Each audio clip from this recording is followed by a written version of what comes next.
ito na mga kabayan. Tapos na ako mag-ano ng ating mga dilata. Ngayon mag-start na tayo maglagay ng ating maswerteng mananalo ngayon. Ayan, i-ano ko muna sa inyo. Ito ko muna mga kabayan yung bibigyan ko nito. Kilala ko po siya. Kaya ko po bibigyan kasi naano ko po sa kanya na mabait siyang tao. Dahil nang nagtrabaho po ako sa Palau, madalas po siya kumakain sa restaurant na pinapasukan ko. Shoutout nga pala doon sa mga katrabaho ko, kay Kati Katibayan, kay Dada, kay Dora, kay Ma'am Cora, shoutout. Namimiss ko na po ang Palau. Yan, kumakain po siya doon sa restaurant, tapos bibihira lang ang nagbibigay ng tip. Siya pag kumakain doon, pag ako nakaano ng mag-serve, di siya nagdadalawang isip magbigay ng tip sa akin. Minsan $2, $3. Tuwang-tuwa na po ako doon sa binibigay niya. Kaya ngayon, eto, ibabalik ko na po sa iyo yung ako naman magbibigay sa iyo ng pamasko. Kasi umuwi na siya ng Pilipinas, nanganak siya doon. Hindi na yata siya bumalik. Hindi ko po alam ang kwento ng love life niya ngayon. Pero yun nga, mahirap ang kalagayan sa atin. Kaya kahit pa paano, makatulong man lang po sa iyo, kabayan. Sana mapasaya kita. Pagpasensyahan mo na itong bibigay ko sa iyo. Kasi ito lang yung kaya natin galing sa ating gangster.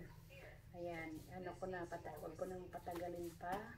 Kaya, congrats po kay Raisa May. Yan, Raisa, i-ano mo na lang sa akin yung, ano mo, complete address mo, at saka cellphone number para may padala po ito sa inyo. Yan, kaya mga kabayan, huwag po kayong mawala ng pag-asa dahil may susunod pa tayong balikbayan box na ipamimigay sa dami po ng mga gamit dito sa bahay. Ayan, ito naman, ano rin natin muna, lagay ko muna dito sa loob. Yan, congrats Raisa, sana mapasaya kita nito. Napakabigat. Ang hirap mo ako. Hindi ko alam paano itong gagawin.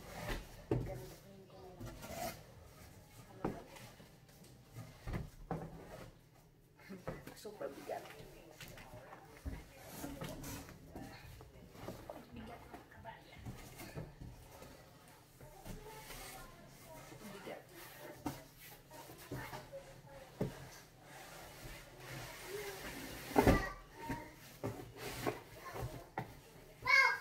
Ay, salamat. Nagkasya.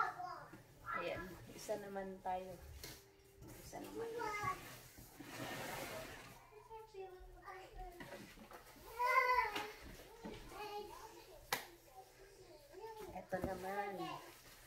Ito naman para sa iyo, kabayan.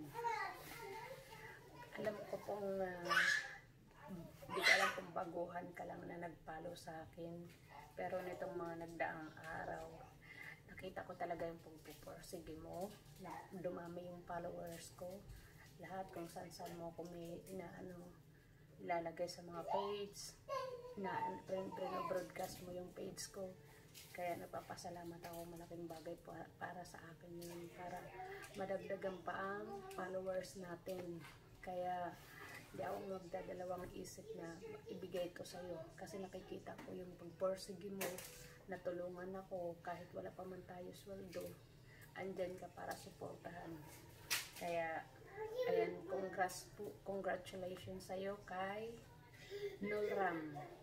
Ayan, Nolram, isend mo sa akin yung complete address mo. Yan, ito para sa iyo. Merry Christmas. Pagpasensyahan mo na itong pamasko ko. At sana mapasaya kita. Ayan, thank you so much guys. Kaya, ano pang inaantay nyo? Share nyo lang. Magtsaga lang kayo. Tulungan nyo po ako na dumami pa tayo sa followers ko. Kasi mas, ano ko talaga kung sino yung talagang nagsusuporta sa akin. Ayan. Huwag po kayo mag-alala, meron pa po akong susunod na balikbayan box. Thank you, thank you. Good night po. Bye-bye. Huwag nyo palang kalimutan i-follow lagi ang aking page. Nanay ni Kano Inday Waray, pati sa ating YouTube channel. Thank you. Bye.